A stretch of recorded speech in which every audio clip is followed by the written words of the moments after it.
Hello and welcome to the Art of Aging, part of the Abundant Aging podcast series from United Church Homes. On this show, we look at what it means to age in America and in other places around the world with positive and empowering conversations that challenge, encourage, and inspire all to age with abundance. Today, I am so pleased to welcome Merry Petroski to the show. Merry has been serving older adults and their families for 15 years, a little more than that, and is flipping the script on ageist assumptions in her role as project manager for Akron Art Museum's popular workshop series, the Creative Aging Institute. Through her work, the Creative Aging Institute aims to shine a light on ageism, foster connections through artistic collaboration, support creativity in its participants, and to celebrate aging as a time of opportunity and adventure rather than shame. Welcome, Merry. Oh, thanks, Beth. Thank you for having me. This is always fun to talk about the work we do at the Akron Art Museum. And just a reminder that this podcast series is sponsored by United Church Homes Ruth Frost Parker Center for Abundant Aging. To learn more about the center, including our annual symposium in October, visit www.unitedchurchhomes.org/Parker-Center. So, Merry, to start, I have to ask you, you could be doing a lot of things with your experience and talents. What inspired you to launch the Creative Aging Institute? Well, the Creative Aging Institute it's a lot of folks. I am lucky enough to be one of those people. It stems from a grant opportunity from E.A. Michelson Philanthropy that Akron Art Museum got in 2023, the Vitality Art Project for Museums. And Akron chose to treat this as an opportunity to bring someone on staff who has had some experience working with seniors, working with folks 55 and better. And I got to be that person, and I'm so lucky to be that person. And there were stipulations to the Vitality Arts project for museums, and I got to be supported by those and also turn it into something of my own, utilizing, things from my experience and my skill set. I got to kind of turn it into my own project, and it has just been wonderful. So, would you say that this is one of those interesting benefits, side benefits of the pandemic that attention became? We all became a little bit more aware of older adults and the need to connect them. Do you think that was a part of the grant? Gosh, I hope so. Ellen Michelson has been working to support creativity for folks 55 and better for many years. And, maybe people out there, it's becoming real to them. I know that when we started the workshops, we held our first year, we held 6 workshops. And I know a lot of the folks who took part in the workshops were, I think, there because they had experienced loneliness, they had experienced isolation during the pandemic, and they were looking for ways to get out into the community and just touch base with others and try to find things to do to, just be around other people. And so yeah, I think maybe you're right. The pandemic, did have an effect on that. It brought some attention, I think. Yeah, yeah. So, tell us about the Akron Art Museum and why are they good partners? Why were they willing to say, yeah, this is what we want to do? I know, isn't And it keep great? doing. Yeah, absolutely. So in 2021, the Akron Art Museum um, looked at their mission statement. We're like a lot of cultural institutions. We're learning, we're evolving. The Akron Art Museum Beth, I know I've told you this before. You got to come and see us. I know, I know. I'm We've coming. I'm coming. we've been here for over 100 years, and so of course we're changing. We're not the same museum we were 100 years ago, and so in recrafting the mission statement, the Akron Art Museum invites all people to enrich their lives through modern and contemporary art.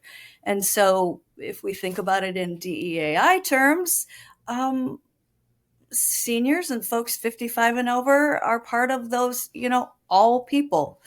And this is an opportunity to kind of highlight, hey, we're not only inviting you into the space, we are crafting workshop series that are aimed right at you. Excellent. So, what are some of those programs that you're doing? So obviously to me, all art is about creativity, but the fact that you're saying Creative Art Institute, why those two words together, and specifically what are you trying to accomplish? Well, it's Creative Aging Institute, and one of my goals with it is to maybe surprise people, maybe give folks in the community and folks who look at, joining the workshops, maybe something they didn't expect we'd be doing. Maybe, one of the missions of Creative Aging Institute is not only to support art making, but to shine a light on ageism. So maybe maybe staff members at the museum would say, oh my gosh, they're working with sheet metal today. I never thought they would do that. They were out in the parking lot last month casting aluminum. This week, they are doing a street art mural. And so I guess what I'm gently trying to suggest is just because your age turns a certain number doesn't mean you don't have something to say, doesn't mean you don't want to spray paint the side of a building and learn how to do that with a contemporary artist, and learn about their also learn in turn meet with that street artist, learn about their practice, and yeah, just kind of breaking up those assumptions that people have about what older people might want to do. So, how has this program met your ideas, your hopes for the program before it started, and how has it exceeded what you had originally thought would happen? I thought it would be fun. I knew it would be fun. I knew it would be challenging. And I have really gotten so much amazing feedback from the participants themselves. I've heard stories that, made me think, wow, we're really succeeding here. Folks have come from so many diverse areas. Folks have come because their spouse, encouraged them to. Folks have come because they just moved into town, and they want to meet people. Folks have come because they were lifelong artists, but um, lately, because of maybe physical issues, they have kind of put those things down and they want to revive that process in their life. And so, in meeting all these different people, they just have brought me all these, rich stories, and just amazing. That's one of the wonderful things about artists who are 55 and better, is they just come from so much experience. They have such a wealth to bring to the artwork that they do. You kind of hear them talking amongst themselves, and they're sharing stories about, a cancer journey that they're helping their daughter through, or, just any number of issues that the artwork is kind of helping them maybe communicate things they couldn't communicate in other ways. I think many people assume that artists work individually on their own. It's an internal. We see the images, and then we use the medium, and it comes out. And one of the things that I've come to realize and observe is how much artists rely on community to support the creative process, to support each other, like you said, through the sharing of personal stories while they're engaged in the art. What kind of benefits does that have for both the artists and the instructors? You're so right. It definitely, fosters a sense of, accomplishment and, self-esteem. It's wonderful. I think of the gentleman who brought his wife in because she, was very interested in it, and he was going to, not wait in the car, but maybe wait in one of our galleries. And he decided, oh, I'm going to stay with her. I'm going to take part in the workshop too. He was, his career had been an electrical engineer, and so he had never delved into art. For whatever reasons, didn't think he was a creative person.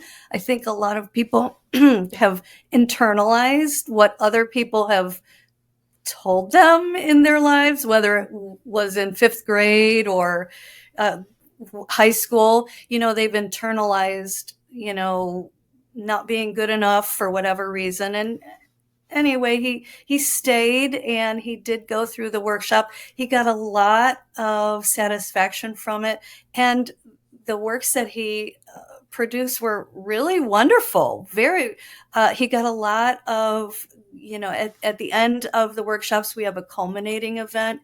It's an art show that we share what we've done, the work that we've made, to the public, to our family, to our friends. And so, that gentleman may have been going to all the soccer games and the music recitals for his grandkids, and this was a time for them to come and support him. And he did get a lot of positive feedback on the work that he did, and that's great to see. That's great to see people's, minds working, and you see them saying, hey, I don't really enjoy drawing, but wow, I really did have a lot of fun working with this sheet metal or sculpting. And hey, I'm gonna, continue this on. I want to keep doing this. I want to keep doing this at home. I want to share this with my friends.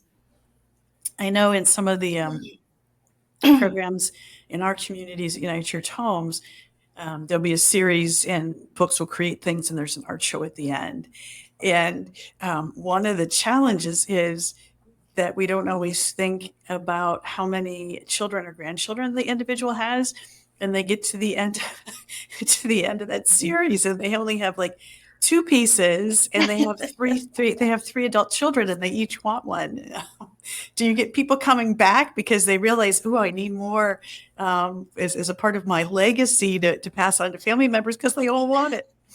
I believe that we absolutely have folks who come back and want to try. They had such a neat experience when we, did paper mache, that they want to come back, and that's absolutely wonderful. One thing I just really have found special is, I've heard it so many times, people say, where else could I do this? Where else could I do this but the Akron Art Museum? And that's just, that's a point of pride for me. I love to hear that. That's success to me. Yeah, exactly. So you've talked a little bit about the different mediums that have been provided, from graffiti to aluminum, paper mache. These are also not the typical art forms that people think of when they think of older adults. And so my guess is part of why the Akron Art Museum is because you are providing opportunities in medium that defy our stereotypes of what older adults may be doing, and giving older adults themselves new experiences that they haven't had. So what are some of the other mediums?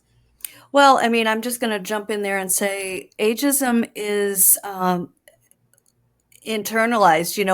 We offend, we're the offenders. We're telling maybe we're telling ourselves, oh, I couldn't work with glass. That was our last workshop we just finished, was art glass.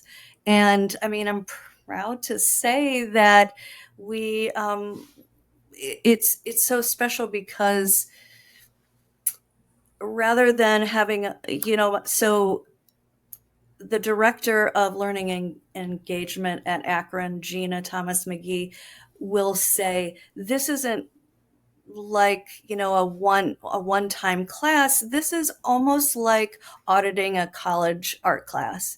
And I really think that's a great way to express it to people, because um, it's a series of blocks of time where it's sequential. We skill build. We may start out in the galleries with a curator who's going to talk to us about art glass and the evolution of, mosaic. That's one of our next workshops, and we're actually going to be working with a puppet maker. So how fun is that, and how wonderful is that?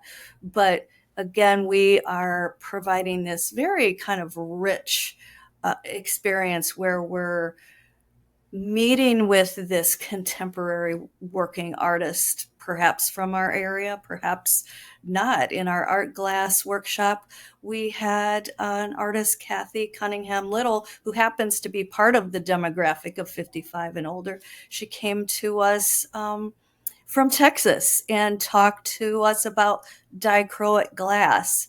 And, then we walked down to our classroom space, and we were allowed to experiment and play with that dichroic glass. And in turn, she made connections with participants and talked to us about her process and her journey as an artist. And it's just, it's amazing. It's amazing to see. Yeah, one of the things that I appreciate about creativity is that you work within the confines of the medium that you're working with, right? So, I do quilting, and then in the past I've also done a lot of jewelry making, and just what you can do with fabric you can't do with beads and metal, and what you can do with beads and metal you can't do with fabric, but there are some internal processes that cross over. And so I love this idea of being exposed to different modalities of experiencing the aging process. And I know that Grandma Moses had done stitching. I think it was cross stitch, like her entire life. And the reason why she started painting, what she was in her 80s or 90s when she started painting, and that's what we know her for, is because of arthritis. She could no longer hold the needle and do that very fine work. And so she picked up painting. And obviously the creative sensibilities from the needlework, um, brought her to art, to the painting, but the paint allowed her a whole different expression. So I love this, introducing people to these new really ways of expressing themselves. Well, that immediately makes me think, it's amazing that you brought that up, because that immediately makes me think of a participant we had in our last workshop, the art glass workshop. She started working diligently and quietly away on her piece. And when we asked, hey, what's your inspiration for this? She had been very close with her grandmother, who had been a quilter, a lifelong quilter. And this woman's grandmother created and designed a quilt square for each one of her grandchildren. And so this participant, who herself is now a grandmother, recreated that quilt square in glass. And I mean, how meaningful is that?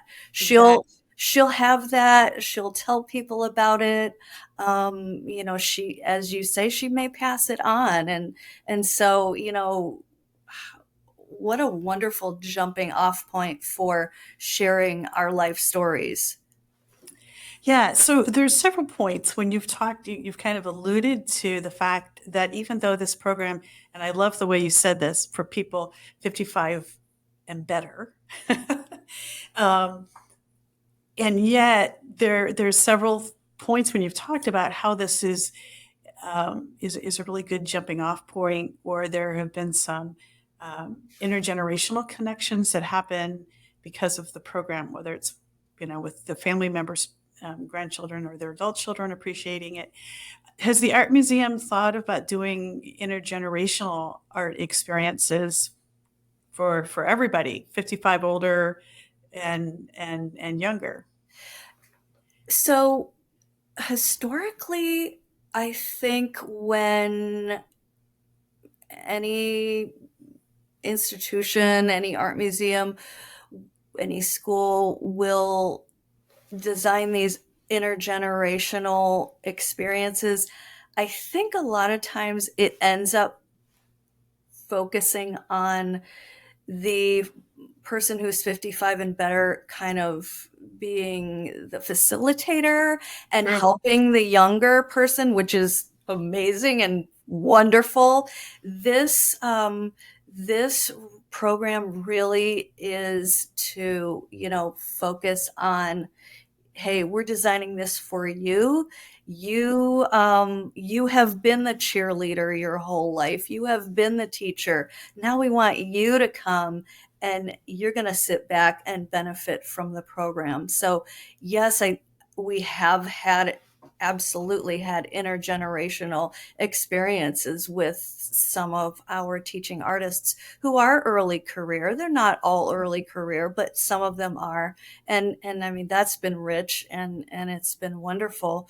um, Speaking of the future of the program, we are, we have just really had overwhelming success with this. We want to continue it.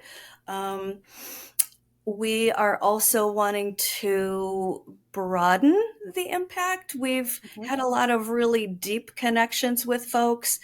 um, People are coming back to the museum for more reasons than this workshop. They have spent a lot of time in the space. They're getting to know us, and it's this is their museum home. And so we would love to take this impact further out into the community. And so that's going to be our outreach piece, which is Studio 55 Plus. And so that will be our next initiative. So tell me more about Studio 55 Plus, and Well, maybe explain the name. thank you for asking. I think those of us who are over 55 will kind of get that allusion to Studio 54. Maybe younger folks won't get that connection, but Studio 55 Plus is an outreach piece where we are again working with contemporary artists, which is such a big piece of this and such a valuable piece of this. We're making, instead of having the workshop physically on site at the museum, we are creating a video with this artist, kind of a, I want to say, artist tutorial demo video. And we're going to be partnering with assisted living facilities, senior centers, libraries, anywhere where people gather and are interested in doing art together. And we're going to provide the materials, the tools, and that demo piece. And our first, if you're interested, I'll let you know. Our first Studio 55 Plus will be paper marbling. So something many of us, all of us have probably seen and thought, oh, how cool is that? But we've never got a chance to do it. So we're going to be bringing those materials and tools out to sites and helping people have fun with paper marbling. And I love the fact that you're continuing in this idea of doing art in community. That you're just finding different places where individuals gather or could gather to continue with the art piece, so that they're doing that in community. The other thing I just want to point out that I appreciate, and it's kind of the justice issue, is that you don't take the expertise and of the artists for granted, and to point out that they are compensated for their teaching. And I just say that because there are a lot of people who just assume, oh, we can just bring an artist in, they know how to do this, and we don't want to compensate them. So thank Thank you for that. That is a vital part. I mean, yeah. artists are an important part of our society, and we want to highlight that. And this is truly, I guess maybe when I started doing this, I thought it was going to be about art making, and I've discovered that it's really community building.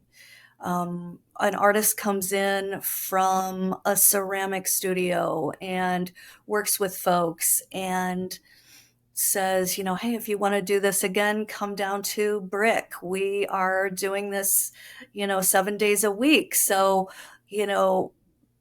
that participant tells their granddaughter, and then they start going to brick and doing ceramic together. It's community building. Yeah, absolutely. And as again you mentioned a little while ago, the arts are so important, and I think they're more important today than ever before in our culture. And to find ways to promote creative expression, both from those who are beginning and those who are masters, um, helps to connect head and heart and help to reveal um, truths and beauty and communicate people's realities in ways that we just don't always get. So Absolutely, Beth. Absolutely. yeah, can you tell I'm an art fan? Well, you know what? Art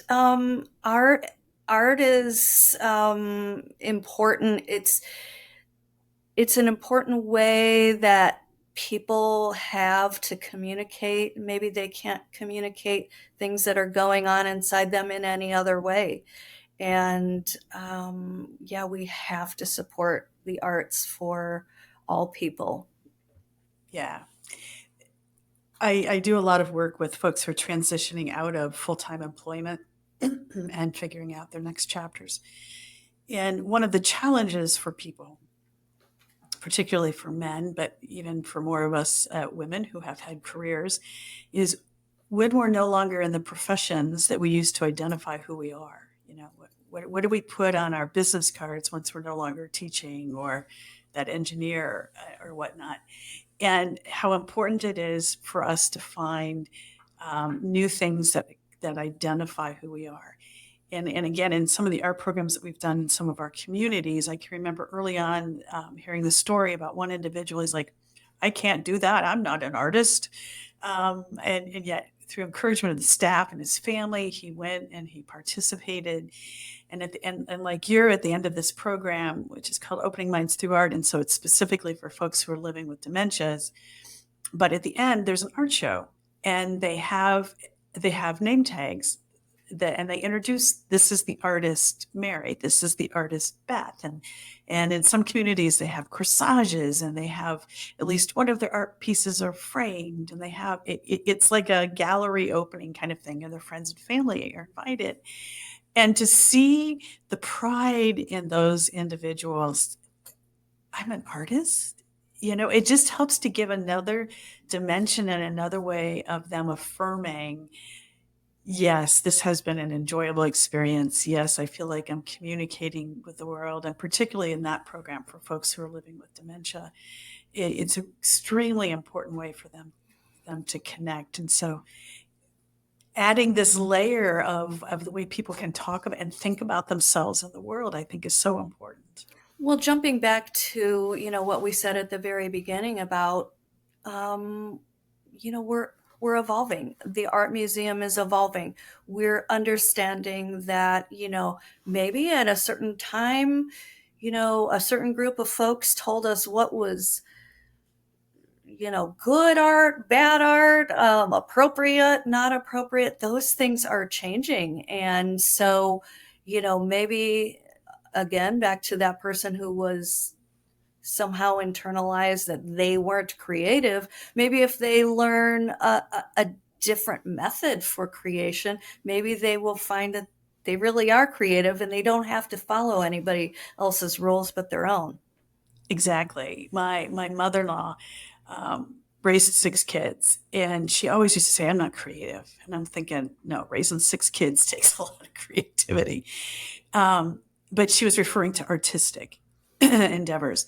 And finally, after she turned 70, she found out that somebody in her near where she lived in Lincoln, Nebraska, taught um, um, China painting. And she went and took a class, and then she took another class. And it kind of became her goal then over the course of that decade. And before she died, she had painted a piece of China for all of her 6 kids and each one of her 14 grandchildren. Um, How and, and fun. and some other pieces for friends along the way. And she loved that community that gathered every week to paint. She loved the learning process, and for her to take delight in, oh, maybe I am creative. She just hadn't found the right medium, the right modality for her to be able to And do. how powerful for her to, you know, she's giving a part of herself to each and every one of those family members. That's powerful. It was a part of her legacy. Yeah. Yeah. Yeah. And we proudly display the pieces that we have in our dining room. And so we are able Oh, I love to it. think I of her, love it. remember in Yeah, that I'm space. I'm actually looking right now at a piece of ceramic that my grandmother painted. It's funny. I mean, I'm looking over and I'm thinking, my gosh, I have something, and I have it right here on my desk because it helps to connect me with her. Yeah. Yeah. Yeah. Well, Mary, we could talk forever, and we will We talk really could. again because I am going to come up to the Akron Art Museum at some point in time here. And I just thank you for your time in sharing about this program, and um, look forward to seeing how the program continues to evolve and grow. Will you know that when you come up, I am going to give you the tour of some of the wonderful pieces of art that we have at the Akron Art Museum that were created by artists who were or are 55 and better. One of those is our amazing Alma Thomas painting we have here. So get ready for that. Okay, I will take notes as well because I love to use those illustrations in the talks and the Yeah. things that I give about overcoming ageism. So, as you've been warned, before we close, there are 3 questions we'd like to ask our guests about your own perspective on aging. So, are you ready? I'm as ready as I Okay, ever okay. will be, right? Yeah, and viewers, we warn our guests about this, so not so they can prepare to answer, but just so that it's not completely a surprise. So, question number 1: when you think about how you have aged, what do you think has changed about you or grown with you that you really like about your own 55 and better self? I would say, in thinking on that over the past few days, I would say I am, my priorities have really changed. Life has brought around a lot of experiences that have just radically changed my priorities. I'm a citizen now. I aim to be a citizen and not a consumer. And I think I just really value very different things now than I once did. And it probably makes me um, a more fun person to be around. Excellent. Thanks. Okay. Question number 2. What has surprised you most as you've aged? Well, I mean, I guess maybe we all kind of have an assumption that, I'm going to go to high school, I'm going to go to college, I'm going to, have a career, and, then I'm going to know it all, and, I'm going to be so accomplished. And what I've discovered is, I mean, just there's always I mean, wherever you get to, there's always a new challenge around the corner, and the learning. I constantly feel like I have so much to learn and so much to do and so much to experience. Well, that curiosity to continue learning is one of the keys they're suggesting to healthy and longer life. So Yeah. that's a good thing. And lastly, the third question: is there someone that you've met or who has been in your life that set a good example for you in aging? Something that inspires you to age abundantly, as we say. So over the my career, I have worked with so many folks who are over 55. And I mean, this is a cliche, but they don't call them the greatest generation for nothing. I feel like I have benefited from so many relationships that I've been inspired by. I think immediately of a lady named Margaret that I met when we were working together in a memory care community. She came in, and over the course of a year or so, she had worked at a university. She was a director of a department at a university, and over the course of the last few years, she had lost her lifetime partner, um, and lost one of her children to cancer, had a stroke, and had moved from her longtime home to a memory care community. So I don't know if I can imagine many things that would be more difficult than to live through all of those things. But she was also experiencing significant aphasia. And when I first met her, I hadn't heard her speak because she couldn't speak for quite a while. And one of the first times, she would get up every morning and fix her hair and dress and put on makeup. And one of the first times I spoke with her, she said to me, totally unprovoked, out of the blue, she said, "I didn't know anybody when I came here, but I walked around and I said hello and I smiled to everyone." And she said, "Not everybody smiled back at me, but I just kept on going and I kept on meeting more people and saying hello to them." And Beth, I have never forgotten that. And I thought to myself, wow, if that doesn't just encapsulate, I mean, attitude, the woman was undergoing things that are hard to even imagine, but she set herself on that course, and she was going to say hello to everybody she encountered. And I have never forgotten that. Yeah, yeah. She has influenced you and your own aging abundantly. Yeah, we Yeah. call those our Yeah. abundant aging influencers, we've and they we've are gifts. we've got control over more than we know. Yeah, We really do. yeah, exactly, exactly.